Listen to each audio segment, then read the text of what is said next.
की बात है, एक गांव में बिट्टू नाम का लड़का तंदूर पर रोटियां लगाया करता था। सख्त गर्मी के बावजूद भी वो अपना घर चलाने के लिए तंदूर पर खड़ा होकर नौकरी करता था ताकि उसके घर का गुजारा चले। बिट्टू आज सेठ साहब के यहाँ से 150 रोटियों का ऑर्डर है, पहले उनकी रोटियाँ बना दो। अच्छा मालिक, अभी बना कर देता हूँ। और भाई पहले मुझे 10 रोटियाँ बना दो, काफी देर से खड़ा हूँ। 150 रोटियों का इंतजार करूँगा तो यहाँ गर्मी से जलकर कोयला हो जाऊंगा। भाई आप तो रोटियां लेकर चले जाओगे, मैं तो यहीं खड़ा रहूंगा गर्मी में रोटी बनाने के लिए। मुझे पर कोई एहसान नहीं कर रहे हो तुम, जल्दी से पहले 10 रोटियाँ बना कर दो। हाँ बिट्टू, पहले से 10 रोटियाँ बना दो, फिर 150 रोटियाँ लगाना। अच्छा मालिक, अभी बना कर देता हूँ। बिट्टू सब गर्मी में तंदूर पर रोटियां बनाता है और वो ग्राहक भी उससे रोटियां लेकर चला जाता है। शाम में बिट्टू अपनी दिहाड़ी के लिए मालिक के पास आता है। लो जी मालिक, मैंने सब ग्राहकों को फारिग कर दिया है और 150 रोटियां भी तैयार कर दी हैं। अब मेरी दिहाड़ी मुझे दे दो।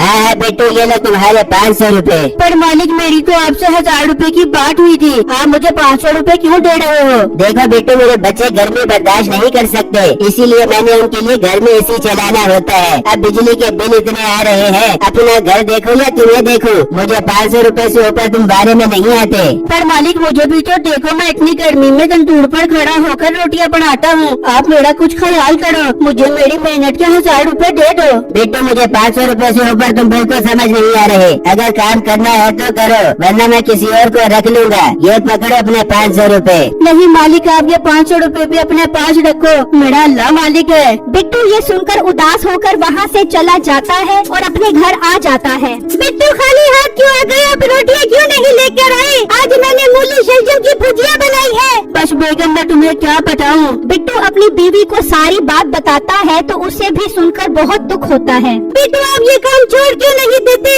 अपना रंग देखो कितना काला हो गया है, कोई और काम ढूंढ लो। और वो जो 500 रुपए दिहाड़ी दे रहा था वो तो कम से कम ले लेते।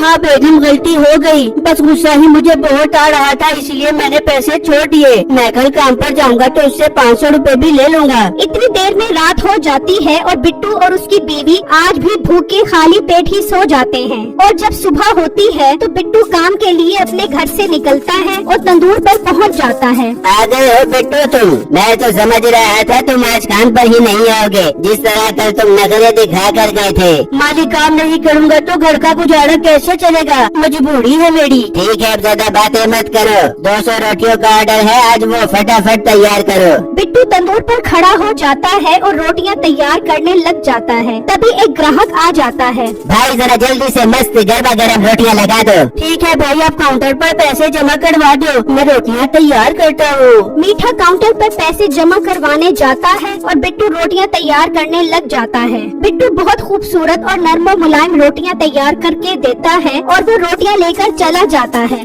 क्या रोटियां? हाँ बेगम, एकदम कमाल किस्म की रोटियां लेकर आ गया हूँ। चल मीठे अंदर आ जा फिर। वो दोनों अंदर चले जाते हैं और नसीबो उन रोटियों के साथ अपनी जली हुई रोटियां भी रख देती है। ये जली हुई रोटियां कहाँ से आई? अरे बेटे, तू तो बिल्कुल भी समझदार नहीं है। अरे पागल, ये रोटी मैंने बनाई है, पैसे वापस लेने का बहुत अच्छा तरीका निकाला मैंने। तू ये जली हुई रोटियां ले जा। और मैं खूब बातें सुना दी कि तुम जली हुई रोटियां बेच रहे हो, फिर देखिए मैं तुझे पैसे भी वापस कर देते हैं और हम मुफ्त की रोटियां तोड़ भी देंगे।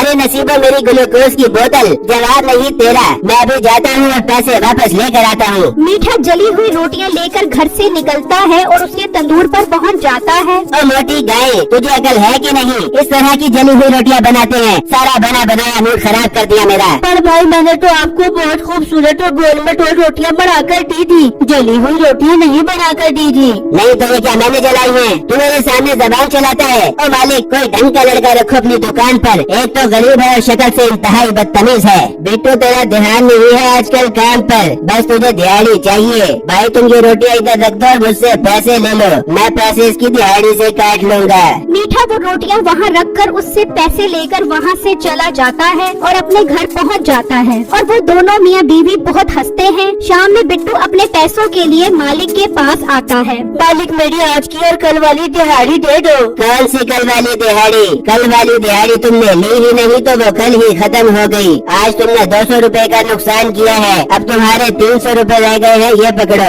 मालिक ऐसा मत करे, आप देखो तो सही मैं कितनी गर्मी में मेहनत करता हूँ, मेरे साथ ये जुल्म मत करे, मेहरबानी करके मुझे मेरी मेहनत के पैसे दे दे। 300 रुपए लेने हैं तो लो, वरना यहाँ से निकल जाओ। मुझे तुम्हारी कोई जरूरत नहीं है, मैं दूसरा लड़का रख लूंगा काम पर। अब बिट्टू बिल्कुल ही दिल बर्दाश्ता हो जाता है और 300 रुपए लिए बगैर ही चला जाता है। और जब वो घर पहुंचता है तो भूख प्यास से निढाल उसकी बीवी उसका इंतजार कर रही होती है। ये क्या बिट्टू, आप आज फिर रोटियां नहीं लेकर आए? बिट्टू तो आप कम से कम मुझसे 300 रुपए तो ले लेते, हम उन पैसों से रोटियां मंगवा लेते, मेरी तो भूख से जान निकल रही है। बेगम तुम फिक्र क्यों करती हो, मैं तुम्हें घर पर ही रोटियां बनाकर देता हूँ, आटा तो पड़ा है ना। बिट्टू रोटी तवे पर डालता है तो साथ टमाटर की चटनी पड़ी होती है। बेगम ये कैसी चटनी है? बिट्टू ये आज मैंने टमाटरों की चटनी बनाई थी खाने के लिए। अगर मैं ये चटनी रोटी पर लगाऊं तो कमाल का पापड़ तैयार होगा। बिट्टू वो चटनी रोटी पर लगा देता है तो बहुत ही मजेदार पापड़ तैयार हो जाता है। वो दोनों मियाँ बीवी